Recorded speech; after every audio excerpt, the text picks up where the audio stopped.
Saat ku sendiri, ku lihat foto dan video bersamamu yang telah lama ku simpan.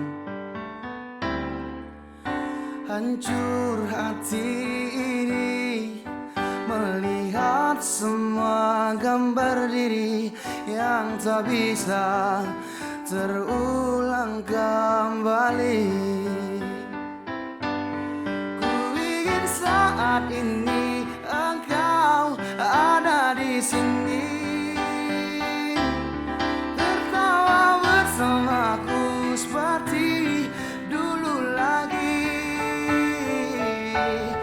Walau hanya sebentar, Tuhan tolong kabulkanlah. Bukannya diri ini tak terima kenyataan, hati ini hanya rindu.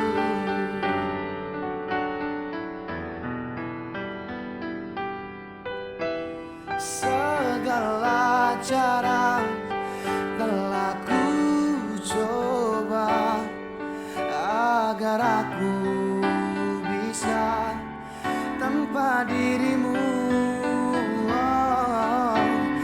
Namun semua berbeda, sulit ku menghapus kenangan bersamamu.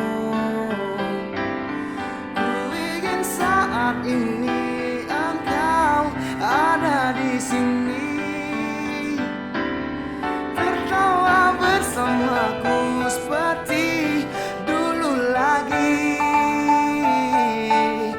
Walau hanya sebentar, Tuhan tolong kabulkanlah. Bukannya diri ini tak terima kenyataan, hati ini hanya rindu.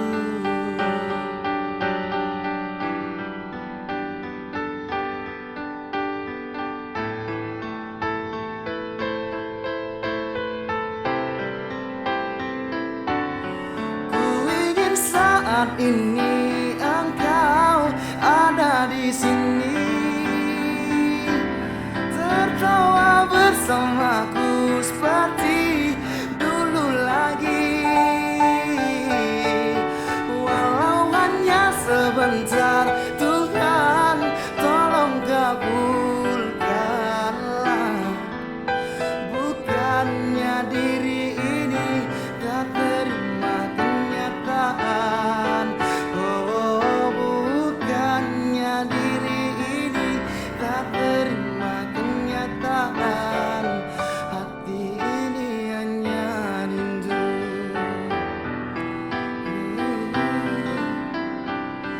Hati ini hanya rindu.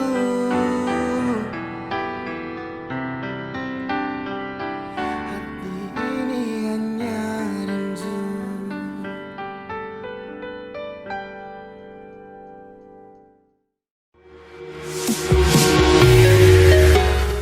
Sahabat Asoy, jika suatu ketika ada yang mengatakan kepada kita bahagia itu sederhana, mikir tidak? Yakin? Malah sesungguhnya bahagia itu bermakna. Oleh karena itu, hanya orang-orang yang mampu memaknai perjalanan kehidupannya, itulah yang bahagia. Jadi, kalau ada yang mengatakan bahagia itu sederhana, maka katakan kembali, bahagia itu bermakna. Bersama saya, Strisno dari Ute, inilah Kajikso, aspirasi, seni, obrolan, inspirasi.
dalam perjumpaan kembali bersama Tajuk Sung. Pada episode ini kita kedatangan seorang petarung kehidupan yang tangguh. Beliau bernama Bapak Sugiman. Apa kabar Pak Sugiman? Baik biasa. Kalau boleh tahu Bapak sudah umur berapa sekarang? 70 tahun berapa lahirnya? tahun 41. Kalau sekarang Pak, apa kegiatan Bapak? Ya, cari butut. Pemulung, Iya, cari mulung. botol. Iya, mulung. Berapa pendapatan dari pemulung yang bisa dirasakan Kalau untuk kehidupan? diperkirakan 3 hari baru bisa mencapai 50.000. 3 hari? Iya, saya 50.000. kumpul dulu gitu. 5 hari, 3 hari baru bisa dapat 50.000 gitu. Kalau emang kebetulan apa, itu pun sambil saya kerja buang sampahnya Alpamidi. Nah, Alpamidi 1 bulan 100.000 dikasih. 100.000. Iya, buang sampah. Saya perhitungkan setiap hari saya hanya berapa itu, 1.000 perak nggak sampai kan, berapa itu kalau cuma 100.000 1 bulan. Jadi saya bikinlah 10 hari sekali saya buang, tapi itu pun sudah berat kali. Di samping itu pun saya sambil juga satu bumi saya bawa, itu ada bututnya di dalam, saya bawa ke rumah. Ya, yang positifnya buang banyak pas 10 harinya. Jadi saya hitung-hitung saya bergaji 35 sekali buang sampahnya gitu. Boleh Bapak ceritakan dengan tidak sampainya pendapatan mencari nafkah 500.000 per bulan? Ini maaf cakap. Ya, Apa yang bisa dipergunakan untuk kebutuhan hidup? Gitu. Makannya kayak mana? bukan saya gitulah, yang 50.000 itu namanya sudah jual butut saya kan. Ya, saya belikan beras lah 1 tumbak. Nah, itu beli jagung, beli pelet untuk makan ayam. Udah senang saya. Nah, pokoknya ayam saya jangan sampai terlantar gitu. Nah, bisa saya jual juga ayamnya kalau nanti sudah bisa dijual. Beras sudah di stok dengan 50.000 tadi beli beras. Iya, Terus tumbak itu ikan ukuran, sayurnya kayak mana? beli saya 55.000 perak sayur matang Oh, 55.000 di perak. warung. Begitulah ininya. Ya, jadi saya bertempat tinggal di rumah itu sudah ada 10 tahun. Pertama nenek kakek udah meninggal, saya lah gantinya. Nah, udah ada 10 tahun saya nggak ada reaksinya apapun. Padahal ladang itu juga disewa sama orang opung-opung, mau dikuasai maksudnya. Tapi datang saya, karena saya tahu ya saya potongilah pagar itu. Akhirnya opung itu menyerahkan. Sekarang udah aman lah, nggak ada yang nyewa lagi. Tinggal yang 1 hektar lah disewa sama orang kita Jawa, tanam ubi. Ini kita dapat cerita tentang Bapak bahwa rumah Bapak juga sudah ambruk. Iya, saya ikat sama kawat listrik itu, kawat kabel itu. Terus Saya kalau misalnya hujan deras bagaimana? ya nggak apa-apa, cuman bocor. Bocor. Iya, saya tampung sama ember-ember, Ini maaf, terbuat dari apa rumah kita Pak? papan. Kapan? Ya, Tapi rumah lama, mana? rumah zaman dulu papan. Jadi, Udah mereng pun, udah pintunya pun kalau ditutup agak susah Pak. Antara sudah doyong gitu dia. Tapi saya ikat sama kawat kabel tadi lumayan udah. Hanya 1 lah, jangan sampai itu gempa. Kalau gempa pun saya terpaksa nyuruh di bawah meja lah. Ini Bapak sudah umur 70. 79. 79 tadi ya. Iya. Terus dengan ya kita bilang masih pendapatan masih memprihatinkan. Ya, Menurut Bapak, berapa lama lagi Bapak bisa tahan menggeluti kehidupan seperti ini? ya kalau permintaan saya ini kalau bisa ya bertahan sampai anak saya tamat SMP aja lah. Masih Iya, yang kecil ini. sekolahnya kan yang saya pakai sekarang pakai internet itu kayak mana? Iya, namanya HP nggak punya ya. Jadi itulah disuruh datang ke rumah sekolah tiap hari Senin. Tapi nggak juga bisa saya suruh pun dia nggak bisa, nggak mau. Kita kan tadi cerita istri Bapak begini. Nah, faktanya hidup Bapak masih kita bilang ya cukup memprihatinkan. Sebetulnya rumah tangga ini saya yakin karena ada becak betor itu untuk cari makan nggak sampai lah keputusan nggak sampai kurangan bisa sampai membiayai anak itu saya yakin. Tapi karena istri saya itu ugal-ugalan sifatnya, dia itu bangga anak-anak yang sudah yang satu udah berumah tangga, udah punya anak 4, sudah punya cucu 4, yang satu lajang. Itulah yang dibanggakan Pak, biarpun umpamanya nggak mau tahu dia sama awak sekarang ini. Kalau saya tetap bertahan demi untuk membesarkan anak, saya masih berharap. Nah, ya sampai tamat SMP saya mudah-mudahan masih bisa bertahan umur saya ya. Ya, terima kasih banyak, itu saja niat saya. Anak bisa menamatkan SMP sementara Bapak bilang tadi penghasilan 500.000 per bulan. Ya dari hasil tadi butuh kan gini.